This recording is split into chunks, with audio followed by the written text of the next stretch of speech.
Welcome to the UPIKE Sports Network UPIKE Football Coaches Show, Week 2. I'm here with Coach Fipps after a big win over Kentucky Christian. Run it back for us, Coach. Initial thoughts. Yeah, it was just one of those crazy games where they had played, going into their third game. We had played our going into our first, and, we had a situation where I think we made every mistake a first game team should and survived it and came out with a good win. So really excited to talk about some of the big efforts out of our guys today.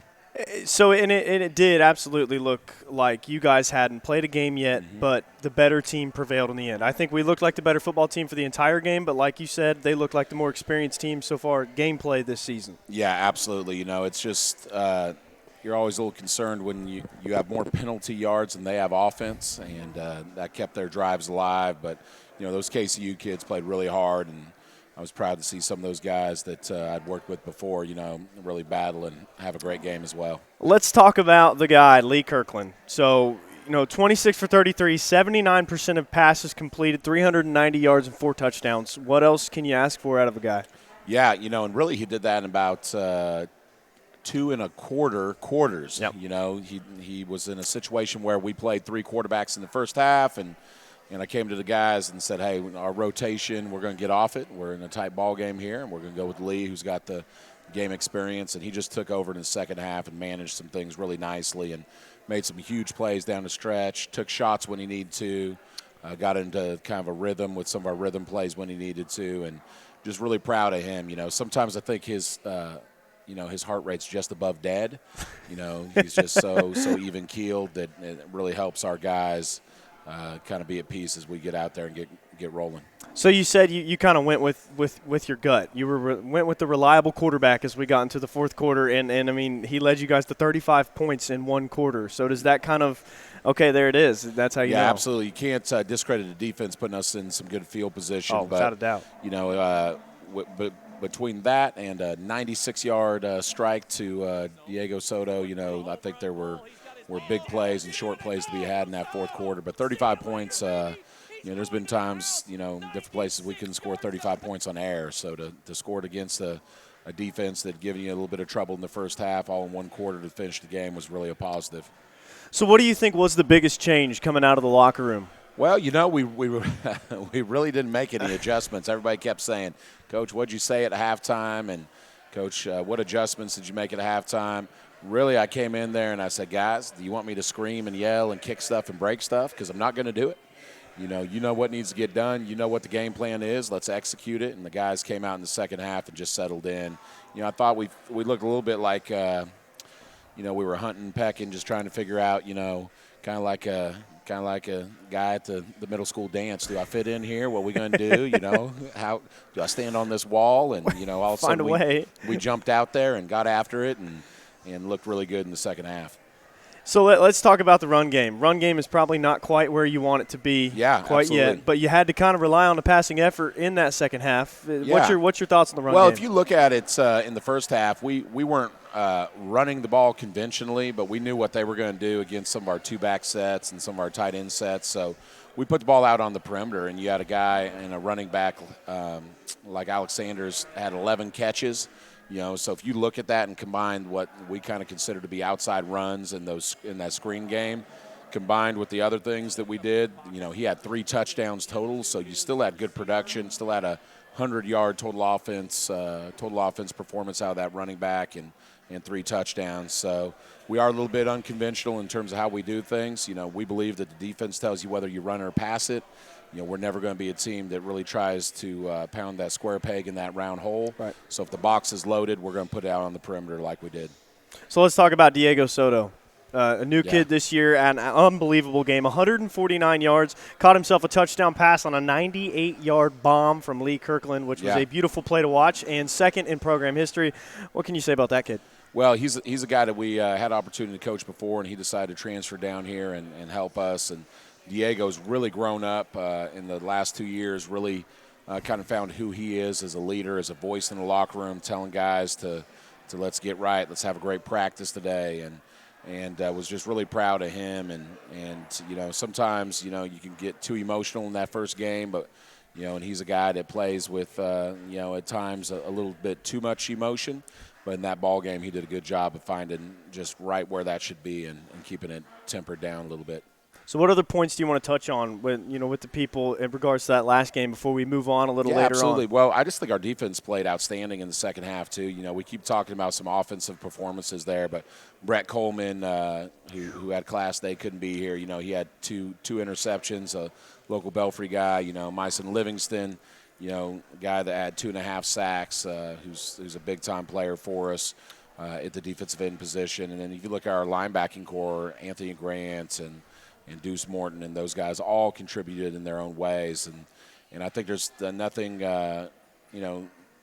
nothing can't be said, too, for our punt. We only punted really twice, true punts. We had a quick kick by the quarterback, but our punt team backed up, got one out of there, and then another booming punt that got negated a little bit by a penalty, but still put them in poor field position. So I think our kicking game, they got some things fixed at halftime. So really just all-around second-half team performance. It really was, and it was impressive to watch, and hopefully we can reciprocate that again. Yeah. We'll be back with Coach Fipps talking about Cumberland coming up this weekend on Saturday.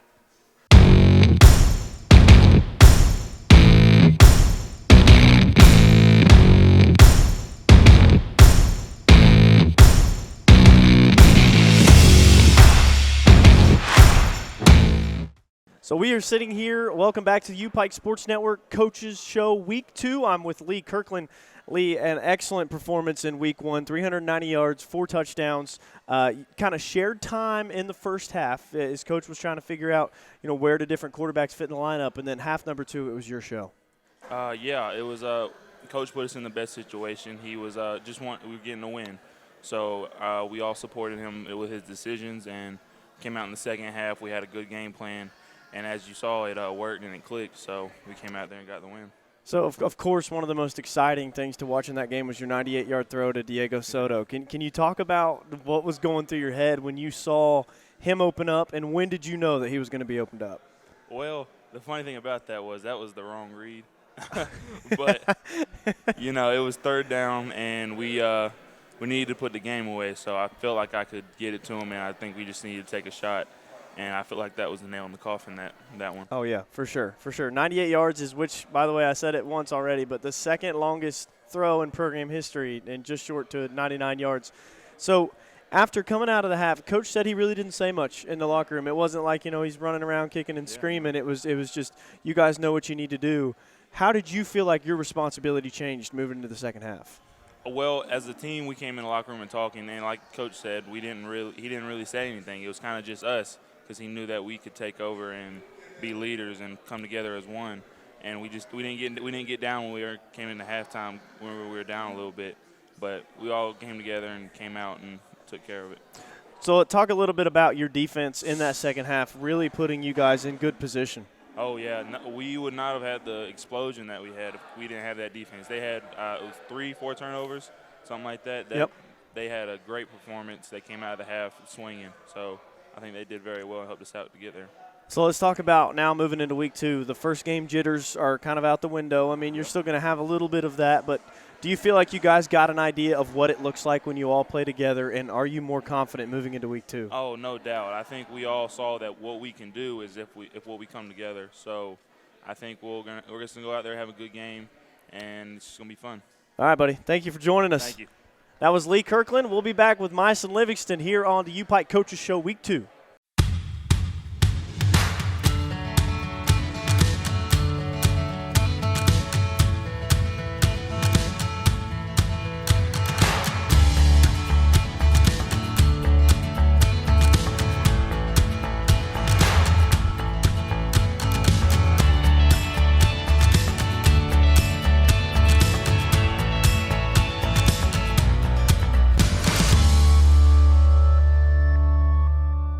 All right, welcome back to UPIKE Coaches Show. I'm here with a friend of mine and defensive end number 91, Myson Livingston, who had a career day with 2 sacks, costing the Knights 11 yards and just an excellent performance, Myson.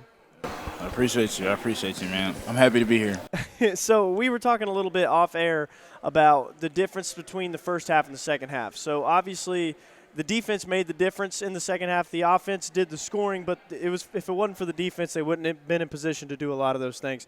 What do you feel like was the main difference between the first and second half?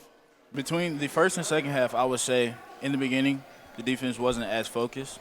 We were all really juiced up and just ready to play, and I feel like in the second half, it was more focused, and everybody was just ready to play and really wanted to do their job and just make it a better game.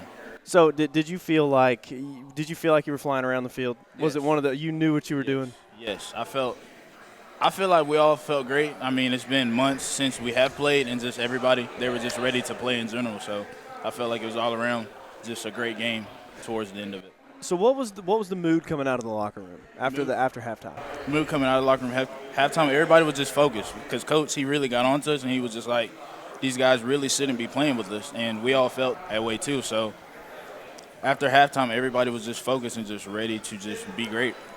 So in you personally, you've already started out one of the best games of your career, and it's only going to go up from here. Do you feel like you learned anything new about yourself as a player in that first game? Do you feel like you have anything that you want to keep trying as you move into week 2? Not necessarily, but I would say, so like last year, I think I only had like 1.5 sacks. And so this offseason, I wanted to make it like a focal point to get better at that and get more sacks. So I would say getting 2 the first game is better. But other than that, I would say, yeah, we're all good. I say absolutely. You wanted to get better, so you had like 1.5 sacks last year, and then you have 2 sacks in game 1. So I think that your goal of getting better definitely happened. Yeah. So, all right, man, if there's nothing else you want to talk about, thanks for joining us. That's it, brother. Appreciate it.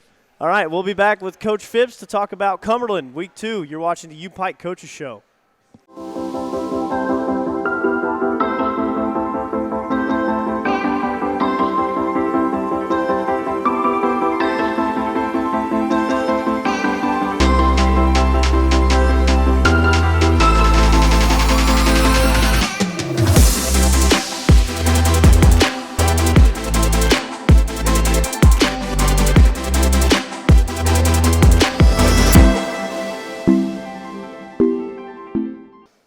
And we're back with Coach Fipps. Now shifting gears this weekend, Cumberland, Week 2. What are we looking at? Yeah, Cumberland U from Tennessee, not to be confused with the other Cumberlands. Always confusing for our fan base, and us sometimes. Yes. But we're excited. They're 2-0, receiving votes nationally, not quite nationally ranked, but pretty close. They beat Point University from Georgia and Weber International from Florida, and they took last week off after a tragic car accident that they had in their program, and with some current and former players, and our hearts and prayers go out to Tim Mathis, their head coach, and Ron Pavick, their athletic director, and their whole football family. But we feel like this is going to be a fair fight. Feel like a team that we should match up with pretty well. If you go back 4 games, we played them last year, second to last game. I think the score was 14-9, so it was a tight one when we were both beat up, banged up late in the season. So hopefully another good one. They've transitioned from more of a triple option approach that Coach Mathis was known for to a little bit more of a conventional 2-back system. Still see a little bit of option principles. Those don't seem to leave those type of guys very easily, but we feel like everything kind of runs through their 2 running backs and a solid offensive line and a young quarterback. And, you look at defensively, they're 4-2-5, 4 down linemen, 2 inside backers. They play with 3 safeties on the field. So imagine they're going to try to pressure us a little bit, something KCU didn't attempt to do last week, and not let us stand in there and pick them apart. So our hopes is offensively that our quarterbacks and running backs and receivers continue to grow and expand their game. We feel defensively we match up pretty well. Coach Elliott was the defense coordinator for Tim Mathis at Cumberland U, so there's a little bit of a relationship here between all of us. We're good friends, so just trying to figure out how to get things fixed on our end is the biggest thing. So just want to see another really high energy full game this time. It was high energy second half last week, but if we can bring the juice right out the gates, it'd be awesome. So one thing that Myson said was, he said, I felt like I was flying all over the field. He said when we came out of that second half, we were focused, locked in. Those jitters were kind of gone, and the defense looked like it. You could tell by the way they were playing the game. Do you feel like you're confident they're bringing that same energy into week 2? We do. You know, you've always got a lot of things to work on coming out of that first game, and really, quite honestly, we feel like a lot of those things were addressed. They were worked on. You know, that's not just coach talk. You know, I think even if we didn't address them as coaches, I think our upperclassmen knew really what the glaring issues were, and those were kind of addressed through our locker room and our leadership council and our captains. So really excited to see if we can pick that up out the gate. So, and let's talk about on the other side of the ball. Lee Kirkland last year went for 233, 18 of 24, I believe, against the Phoenix. 18 of 34, so a couple of touchdowns. So he had some success against them. Are you confident he can follow up that week 1 performance? He says he's settled in. He said he feels better than ever. Absolutely. You know, he's making decisions. You know, last year, you know, it was funny the other day, Lee said, you know, Coach, I've never thrown the backside curl on that play. And I said, well, brother, you're trying to figure out the first 2 reads last year. Yeah. Now you can work all the way through to progression and some of those things. So, yeah, I think he can do it. Now, here's the deal is it can't always fall on Lee. You know, there's an old, you know, kind of coaching saying that it's the rule of 1 in 21. Your one quarterback's going to make those 21 other guys a lot better. Yep. But, you know, it can't all fall there. You know, when Lee has an off day or our receivers have an off day, the defense has got to pick us up. And that offensive line's got to continue to protect. And you know, in a lot of ways, I think what we do offensively and defensively where we can morph into more of a 4-down principle on defense, we can morph into more of a 21 pro style principle on offense that really dictates what our personnel is and what the game plan is, what we're going to do. You know, we're not just your standard mom and dad version of the spread from the late 90s. You know, we feel like we do a few things with our RPO game that a lot of people have trouble with. So do you think you're going to lean on more of the run game? Not so much lean on that. Like you said, the game will come to you. You'll determine what you Alec, do based on the game. I can't give away the game plan here. You know, Coach Mathis might be watching. You know, so no, we're gonna let the game come to us, and if the numbers in the box and in the secondary dictate that we're going to throw it, we're going to throw it. If they dictate we're going to run it, we're going to run it. Is there anything else you want to touch on as we move into week 2? I think just once again, you know, the energy, the crowd. We had the biggest gate in school history the other day. Yes. We had our new Cub Club and a new bouncy house and all these cool things we're trying to do for the atmosphere. It was fun. Pike County. We want people to come out and continue to expand on that and really make it a destination that, you know, we don't need to drive to Lexington to watch a ball game. We've got our own college football team right here. And it's fun football. I mean, absolutely. Like he said, the Pikey Club, we had the bouncy houses. There was food. Buffalo Wild Wings was out there. Every week we'll have some new sponsorships and some giveaways. And once again, thank you to the corporate sponsors. That's been a big part of it, too, the support that we've had. So it really has been exciting. And we want everybody that can come out and say hey and come out and watch some good football. But good luck this weekend. Thank you. Appreciate it, brother. Appreciate it, Coach.